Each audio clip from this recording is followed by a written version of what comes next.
And he kind of like took a jab at the pronouns community. I don't know like what to call it. But he's like, somebody was like, yo, Dave, be careful, they after you. And he's like, who they? Is it one they or many theys? And that was definitely like a laugh out loud moment for me.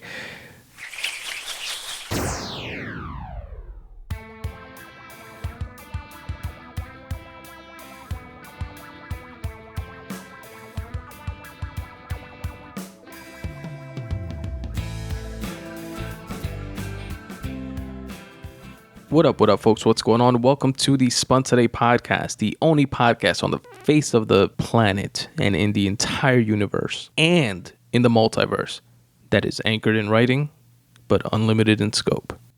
I'm your host, Tony Ortiz, and I appreciate you listening.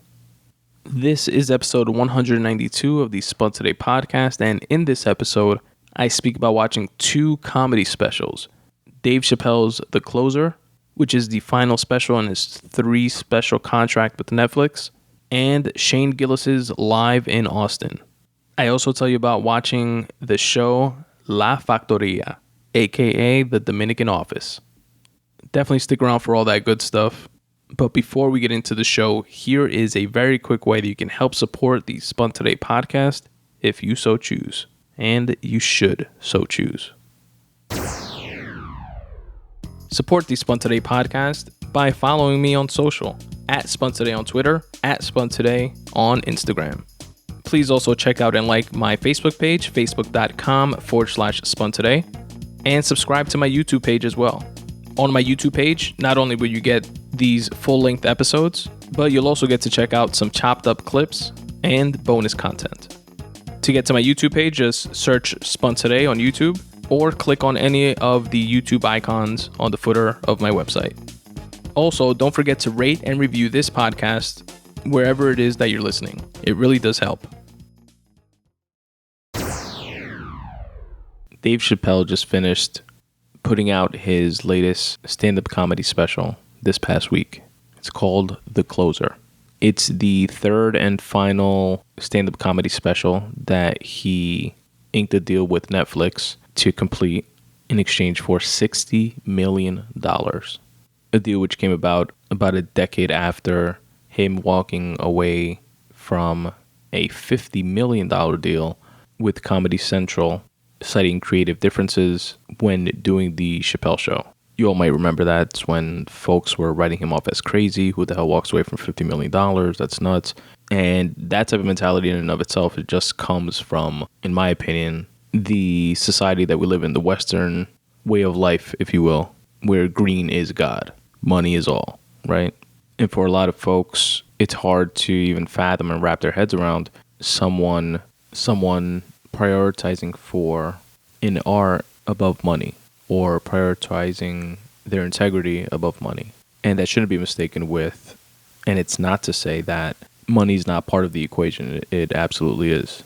And for most artists, myself included, if I want to call myself that, someone that, makes any type of art, writes, paints, comic, etc., a dream and a definite desire of most is to be able to live off of what it is that you create.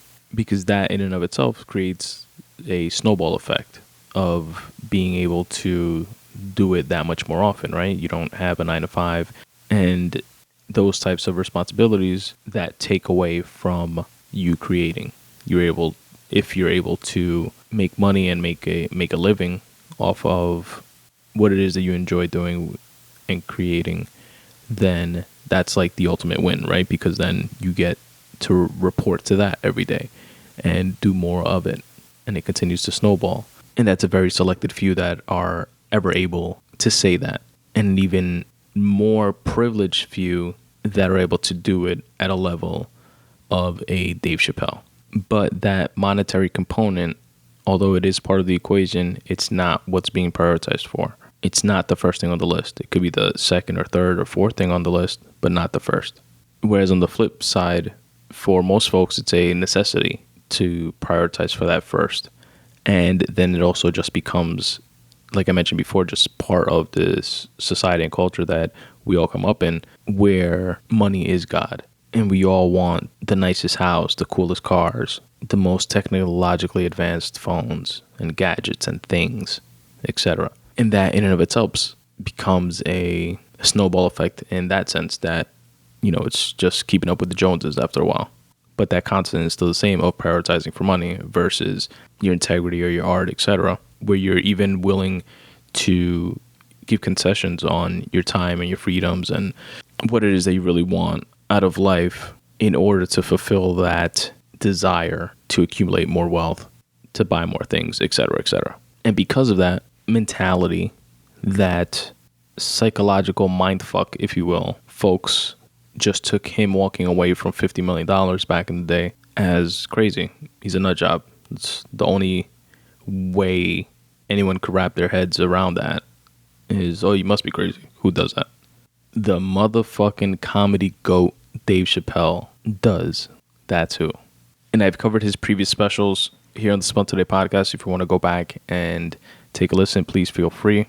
Equanimity, The Bird Revelation, Sticks and Stones, and now we have The Closer. In that time period, he also released a free special on YouTube, which was less stand-up comedy and more social commentary. It was called 846. It was about a half hour that he put out free on YouTube that folks can check out. I'll link to it in the episode notes for you as well. And like I said, that was more social commentary on the aftermath of the George Floyd murder. And although he did sprinkle in some humor within it, it was less of that and more of just doing something that Dave Chappelle does better than anyone else, I feel. And it's something that he's truly genius in, which is being able to encapsulate a feeling, something that's in the zeitgeist, and being the orator of that feeling, and being able to articulate what so many of us are feeling, but unable to put into words ourselves. And he truly encapsulates a moment, whether it be within a bit, within a special, within a body of work, like these past specials for Netflix have been. He's a true artist in that way and just an absolute national treasure. Unfortunately, he did say that this is the last special that he's going to do for a while, and I believe him. It's the same dude that said, fuck $50 million and I'm going to Africa for a while. And everybody was like, yeah, right, you crazy fuck. That's not going to happen, and it did. So I definitely believe him. There was like a sincerity in his voice when he said that as well. At least I feel that I picked up on that. But the good thing is that we have so much of his work that's out there that we can go back and enjoy time and time again. And this special was the type of special that if you were looking for something to be upset about, you'll definitely be able to find it within this special. It was almost as if like everybody got to smoke. And like straight out the gate, blacks, Asians, trans, vaccinated, unvaccinated, everyone got it. Women. But it wasn't in a malicious way, at least not to me. I know a lot of folks, especially from the LGBTQ plus community, were up in arms about this special, just like in Sticks and Stones as well. He had a transgender joke that was like highlighted from that special, and people calling out to cancel Dave Chappelle, etc., etc. Like CNN was covering like the controversy behind this special and how certain groups that nobody's ever heard of until they decided to speak out against Dave Chappelle's special, saying that it's transphobic, etc., are coming out. But to me, it's not coming from a place of malice at all. Quite the contrary, actually, when you break down the actual special. I think it's more so like a lot of Dave's work and comedians in general, but Dave specifically, more so about highlighting hypocrisy. Like the comics that give you like food for thought type of things, and play with social commentary along with their comedy. A lot of the time it's them verbalizing and crystallizing for us the hypocrisy of the masses or of specific situations or specific groups like the LGBTQ community, like the black community, like the Asian community, like the Hispanic community, et cetera, vaccinated versus unvaccinated communities, and how we're all kind of equal in our hypocrisy and our biases. And we all have them, if not all the time, at least from time to time. from situation to situation. Whether we admit it or not is completely secondary, but the fact that they're there, they're there. He tells this hilarious bit. And by the way, there will be spoilers in my little recap and review here. So if you haven't seen the special, fast forward through this part, because again, there will be spoilers. So he tells this story about a lady that's just like following him around in the mall, and he notices her going to every store that he goes to, and he's walking out to his car, and right before he gets into his car, she says, "Dave Chappelle." And he turns around and he's like, "Yes, ma'am. You know, what's up?" And she's like, "I watch your comedy, and I think that you hate women." And he tries to speak to her at first, and he's like, "You know, I'm surprised you feel that way, because I don't think that I feel that way about women." And then it's hilarious because he's like, that he's wondering, what the hell did I say to make this bitch so upset? And and he's highlighting like the use of the word bitch to us, the audience, while he's like telling us the story. And he's asking her, you know, have you got to see one of my shows in person? You know, was it, you know, maybe a Netflix special that you saw that you didn't like? And then he's like, or was it when I walked behind you to your car and did my comedy for you in person in the parking lot? And she's like, what, huh? And he's like, exactly, bitch. Save your shit for the comment section. This is real life. I thought that was hilarious. There's this one line that I really liked, and it won't kill the bit for you, but it's just like the alliteration of the line and that unique Dave Chappelle cadence that he says it in just like makes the sentence hilarious in and of itself. And he goes, I tenderize them titties like chicken cutlets.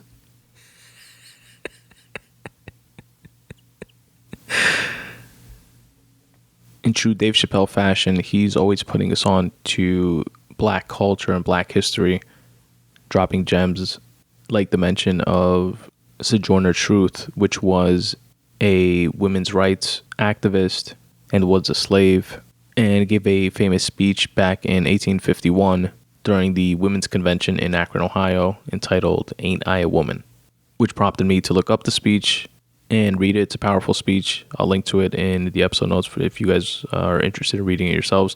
It's a quick read. It's like a one-page speech, and powerful, especially in the context of that time and the fact that it's coming from a black woman at that time.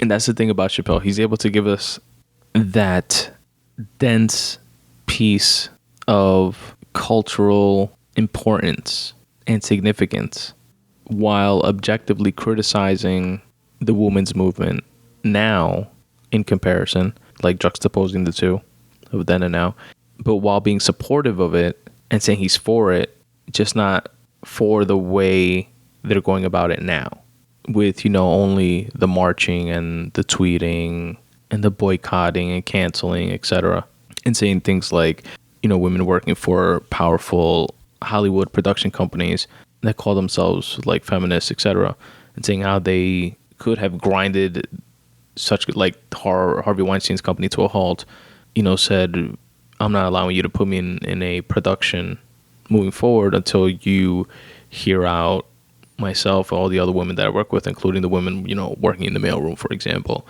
and hear out their grievances. And once we're all heard, then we'll go back to work, like type of thing, you know, like really being about it. And he gives that as an example. And in his comedic genius is able to like switch gears from that once again to saying something as hilarious as what the women's rights movement needs is a male leader. and that he's willing to be that leader because he has ideas like that. And he's just fucking funny, man.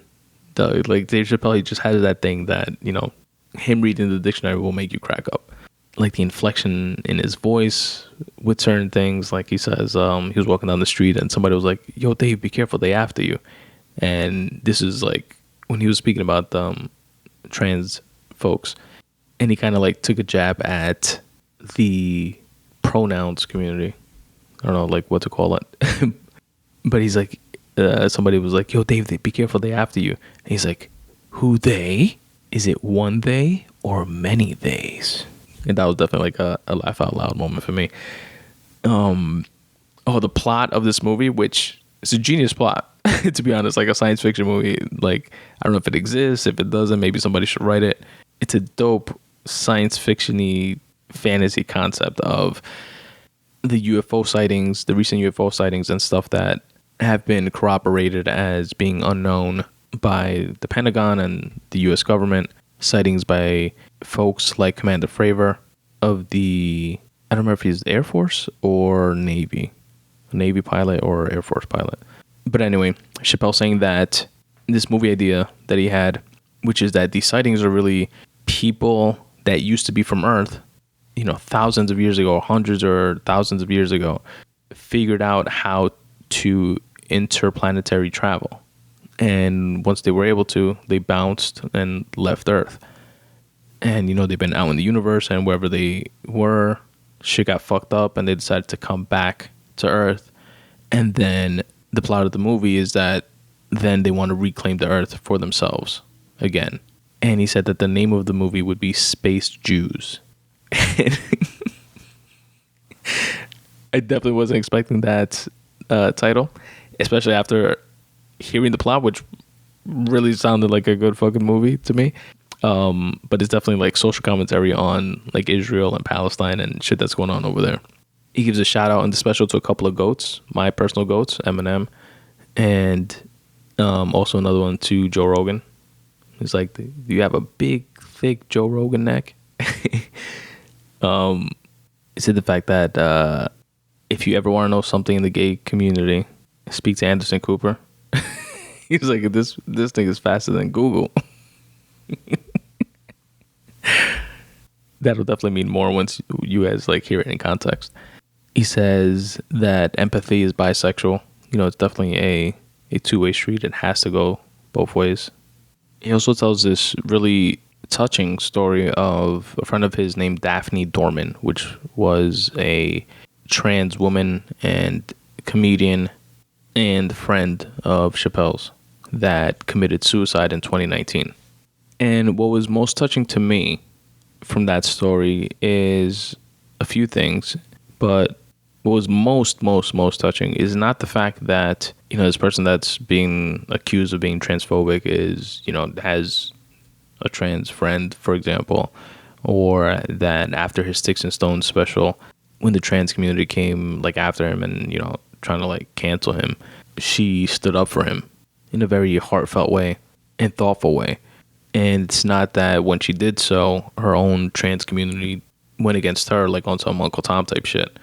And it's not even that shortly thereafter, not saying it was related, but who knows if it was or if it wasn't, as Chappelle put it in his special, that she committed suicide. But what stood out to me the most from his story about Daphne was the part where she opened up for him and she completely bombed. You know, she was a novice comic at that point in time. And then after bombing, she stayed and watched the show and enjoyed it and took it in as if nothing was wrong or nothing had gone wrong, you know?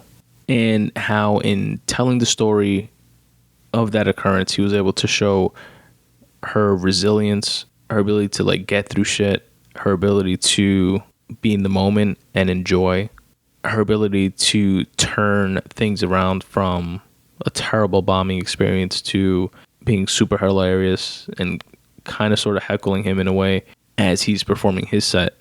But in hearing Dave say it, it was like in a positive way. Like she wasn't doing it maliciously. She was like, it seemed from his perspective like she was just like talking to the TV. Like if he was on TV and she was just like laughing out loud and like talking to the TV. And in Dave's delivery of this and his ability to convey this moment is when he says what to me was most poignant. And he said that during the show, he said something to the effect of, Daphne, I'm not, you know, I don't even understand you sometimes. And that everything changed. And that she looked at him as if he was the whole world in one man. Which, just as a line in and of itself, from a writing perspective, there's so much packed in that line. That's such a perfect sentence. She looked at me like I was the world in a man.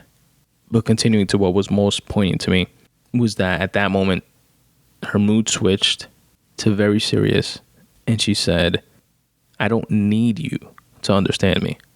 I just need you to believe that I'm having a human experience. And that's what it was for me.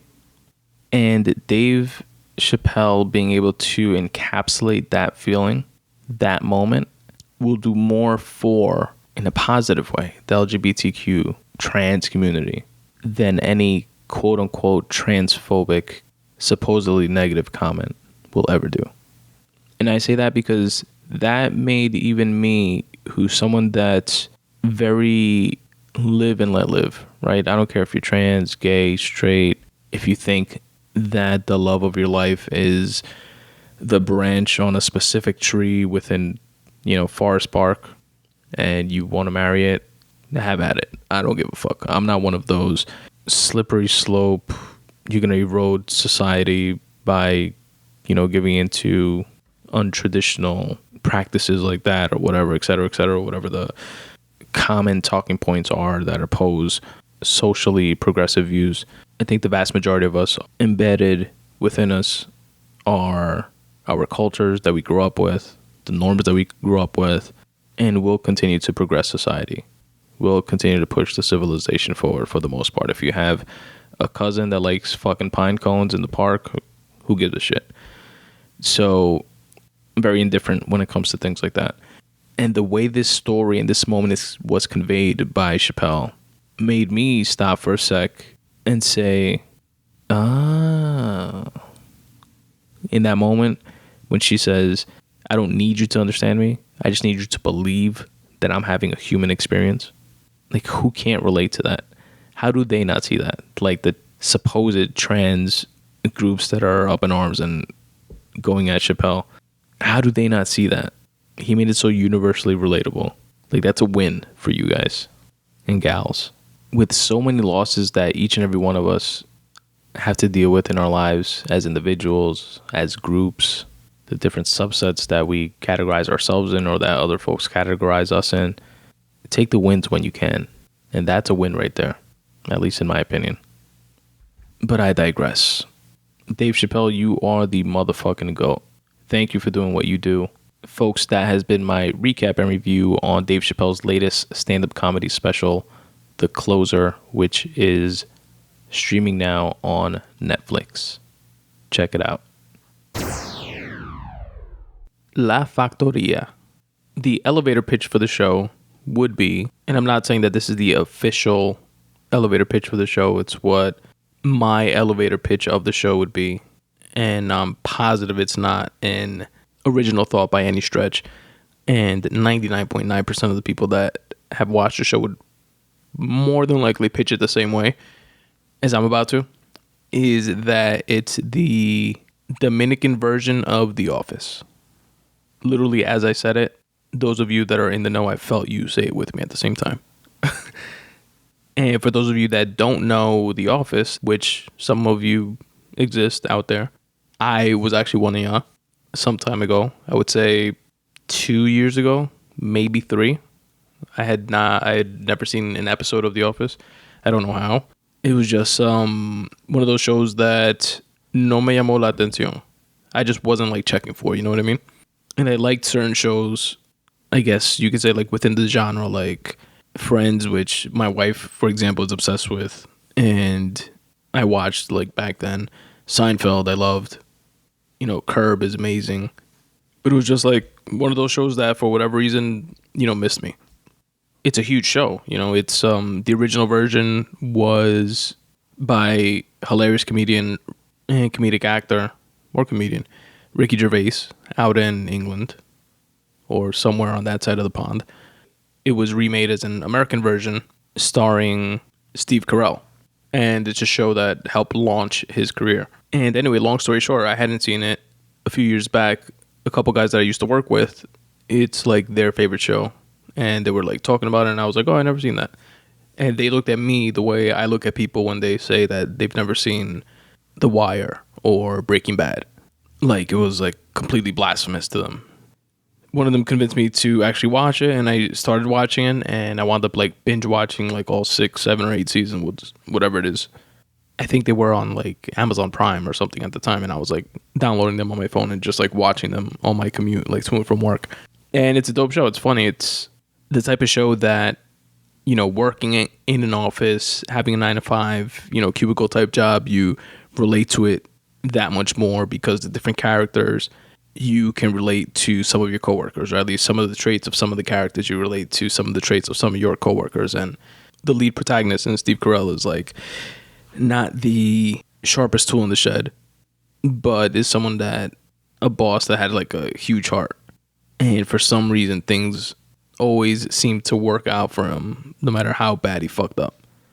And you get to see like the office politics that are, again, very relatable, and the bullshit that goes on there between different characters, exacerbated and exaggerated for comedic effect, but still like true at its core and very relatable. And La Factoria is the Dominican version of that show. You got a bunch of Dominicans working in un circusal. I think I said that right. And by the way, I still don't know what the fuck that means. But it's like similar to the office, same type of setup. You have, like in the office, they sell paper. Here they sell, different goods. But it's like an office cubicle type setting. And they also have a warehouse where things get shipped from. And you have a mostly fully Dominican cast. Some, I'm guessing, like half Puerto Ricans, maybe full Puerto Ricans sprinkled in there. You got a token black dude, token Mexican.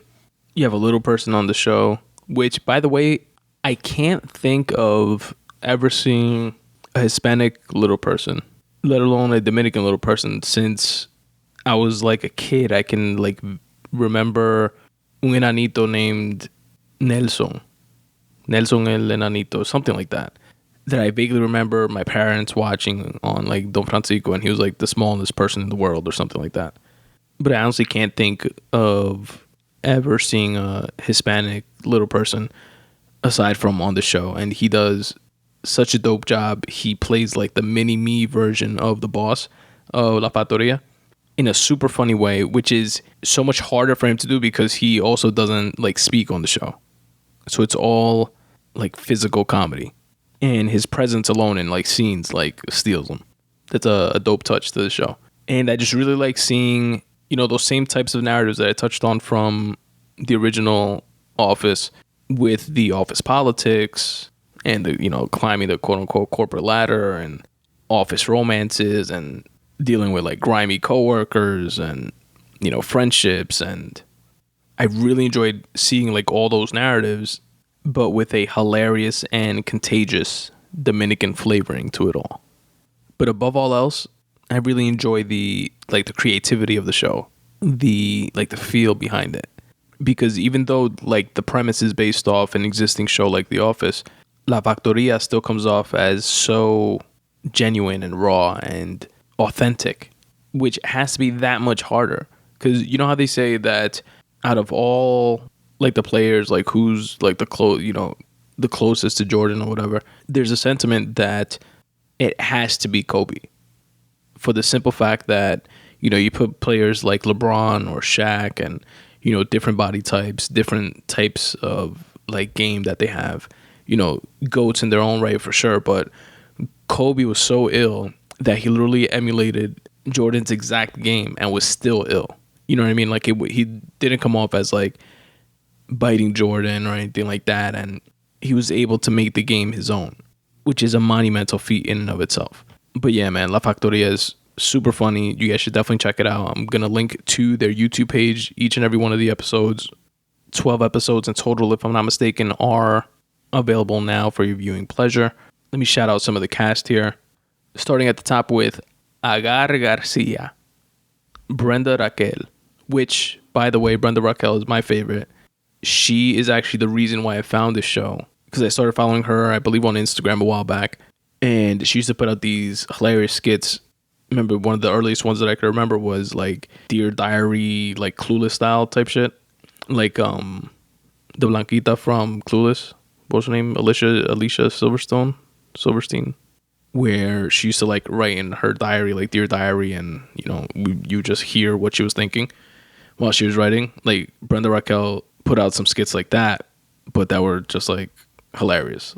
And having like, closer to like my generation, New York Dominican type thoughts.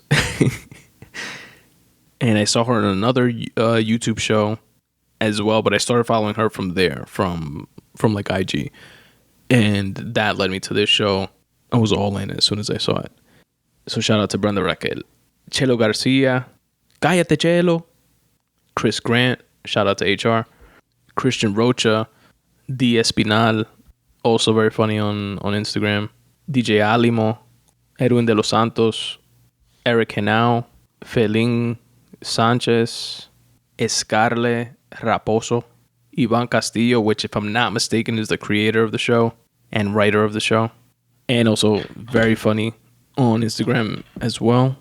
Joel Reyes, John Calzado, Johnny Astia, Rafael Acosta, Rebeida Gomez, that's a Dominican ass name, Rosemary Severino, Tommy Peña, shout out to Tommy Peña, hilarious.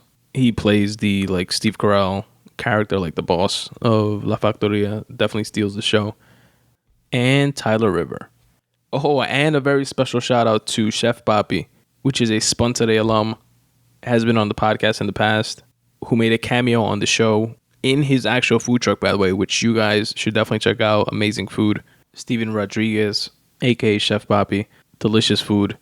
Had his food in the past when he cooked at Caoba. Had the food from his first food truck, and I know he has a new food truck now, Izquina, Izkina, by Chef Papi, which I'm sure is amazing as well. I'll link to all that good stuff in the episode notes so you guys can check it out. But it was definitely dope to see him do a cameo on the show. La Factoria cast and crew, you all have an open invitation here on the Spun Today podcast. I hope that goes without saying, but I'll say it anyway just in case. And if you ever need a mediocre Dominican podcaster to do a cameo on the show, estoy disponible. Hit me up. La Factoria streaming now. Check it out on YouTube. Shane Gillis live in Austin, stand-up comedy special. Shane Gillis, for those of you who may not know, was infamous for being the first person to ever get fired from Saturday Night Live before even starting. So he is a stand-up comic and podcaster. He got this, by his own account, lucky, unexpected break to be on SNL as a cast member, which is, by all accounts, a difficult feat to accomplish. And then the cancel culture mob dug up an old podcast of his shooting the shit with a buddy of his where he said something that could have been interpreted as derogatory towards Asians. I think he used the term chink. I'm not 100% positive, but it was like something along those lines. And it sucks whenever anybody's feelings like get hurt with shit, especially when it comes to the realm of like comedy and like if it's a comedy podcast, etc. I remember my reaction to watching like the clip when it was like a, you know, like a big story when it happened. And I honestly don't remember the actual clip. I just remember my reaction being something to the effect of, that's why he's getting fired from like this dream job before it even starts. That's fucked up. And I could be misremembering the clip. You know, maybe it's horrible, maybe it's worse than I remember it being, but I definitely didn't think so then. And it didn't seem like something said maliciously. You know what I mean? It was like two guys shooting the shit on a podcast that nobody listens to, and one trying to make his friend laugh in passing. And that's it. So it sucks that that's what he was known for. And he's actually a really funny comic. Now he seems to have redeemed himself in a way. You know, he's not like one of these people that got canceled and just like disappeared and fell off the face of the planet. He continued on with his stand-up, with his comedy. He started a sketch show online as well. Gillian Keeves, hilarious sketches. Some of them are super, super funny. And his latest stand-up comedy special, which he posted for free on YouTube, following that Andrew Schultz business model, when motherfuckers don't want to fuck with you, fuck with yourself, believe in yourself, double down on yourself, put your stuff out there yourself, and see what happens. He has, in a month, 1.7 million views on his stand-up comedy special. And that's dope to see. And it's so funny. You guys definitely got to check it out. Of course, I'll link to it in the episode notes so you guys can do that. And if you're going to, spoiler alert, I might fuck up some of the premises and bits for you if you're listening to this right now. So please skip ahead. He starts it off with such a funny premise in that he says that he has a Fox News dad, or a dad that watches Fox News. And he's like, but a Fox News dad, that's a good dad. You know what I mean? That's like a hearty, good dad. If you had a Fox News mom, that's probably a bad mom. That's like a mom that like smokes in the house. But a Fox News dad is not too bad. And he was like, can you imagine having an MSNBC dad and, you know, every day being at dinner and having him say, we need to do something about the environment. And then the kids responding like, ew, I didn't know dad was gay.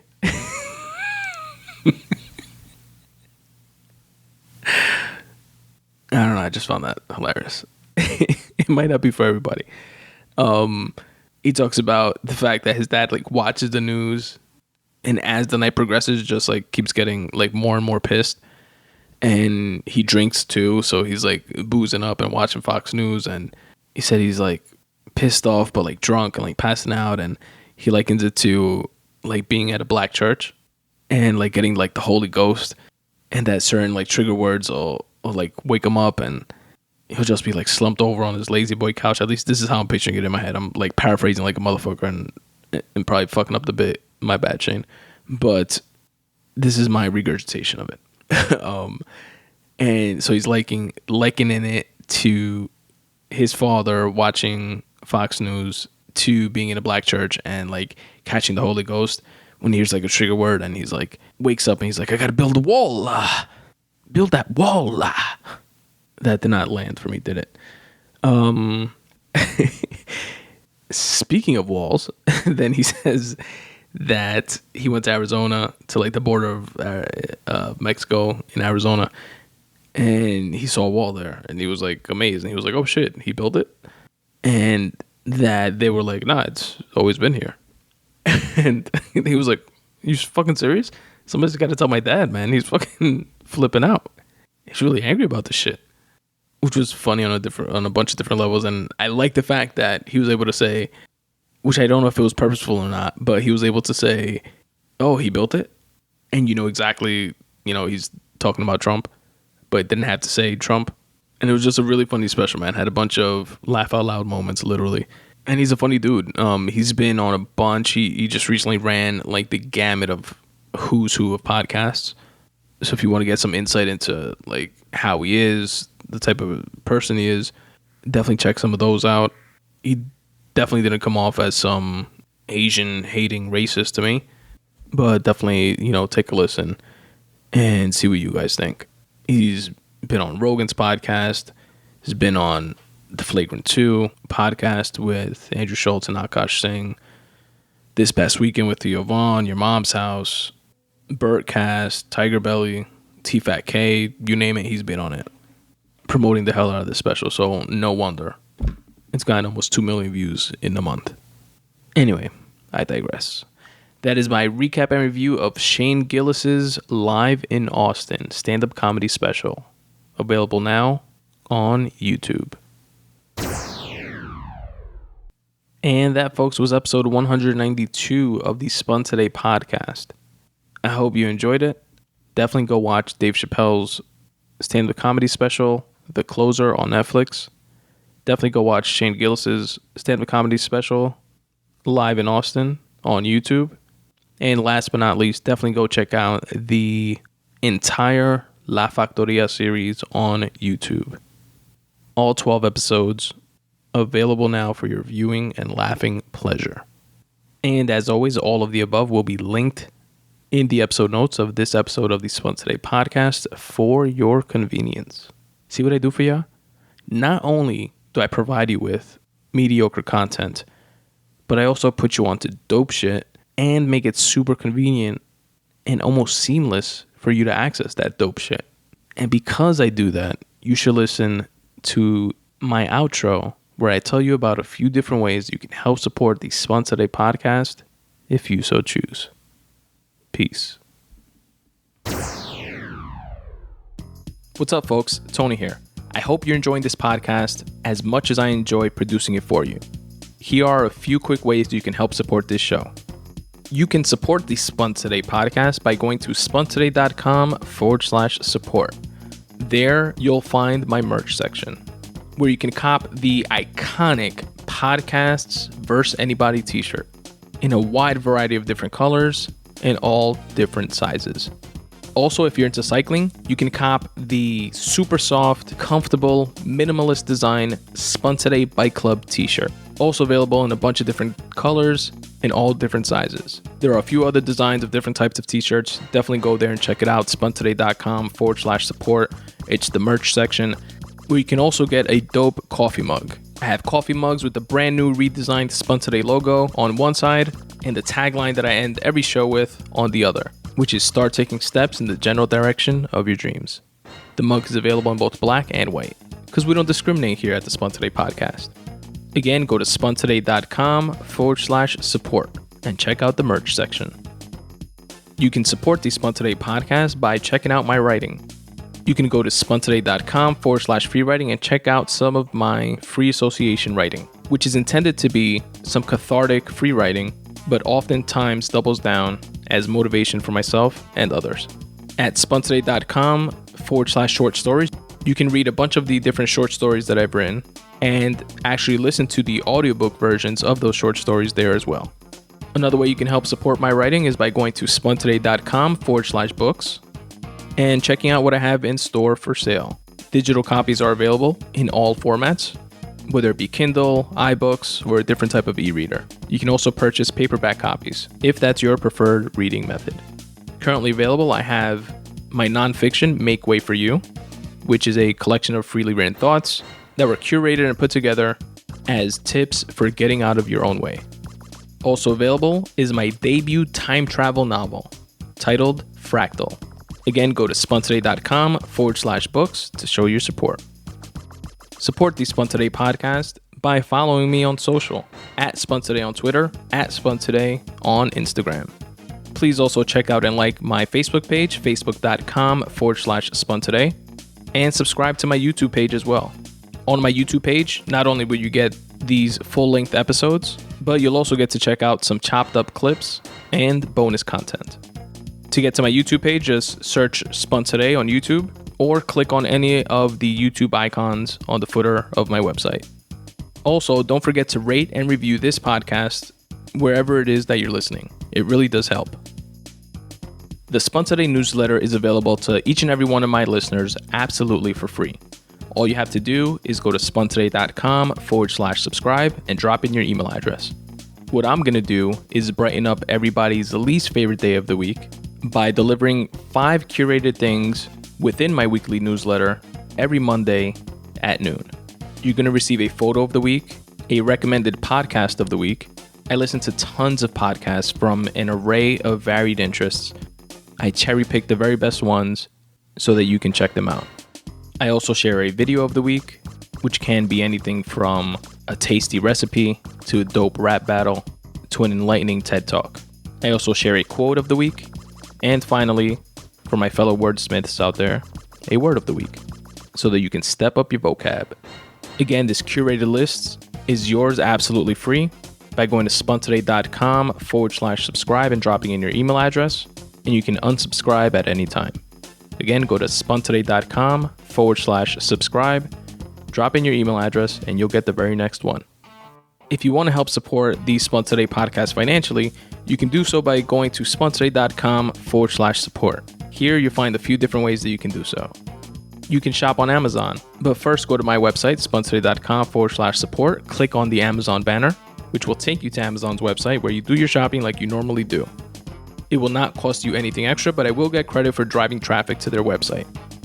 Another cool way that you can help support this show is through Patreon, where you can set up reoccurring donations to my podcast, whether it be $1 per show, $2 per show, etc. And depending on how much you choose to pledge, you will receive some Patreon perks in return. Things like free writing pieces, free bookmarks, free digital copies of my books, etc. Again, my Patreon link can be found at spuntoday.com/support. You can also set up similar reoccurring payments via my Ko-fi page. And if you want to send a one-time happiness bomb donation, if you will, you can do so via my PayPal link. Again, all of which can be found at spuntoday.com/support. If you're a fellow creative, a cool way that you can help support the Spun Today podcast and actually be part of the podcast is by filling out my 5-question questionnaire located at spuntoday.com/questionnaire. Here you'll find 5 open questions related to your craft, your art, what inspires you to create, what type of unrelated hobbies you're into, and what motivates you to get your work done. You can choose to remain anonymous or plug your website and your work. And once you submit your questionnaire, I read your responses on a future episode of the Spun Today podcast. It's completely free at no cost to you. And what I like to say about it is that if your responses could potentially spark inspiration in someone else, why not share that? spuntoday.com/questionnaire. And as always, folks, substitute the mysticism with hard work and start taking steps in the general direction of your dreams. Thanks for listening.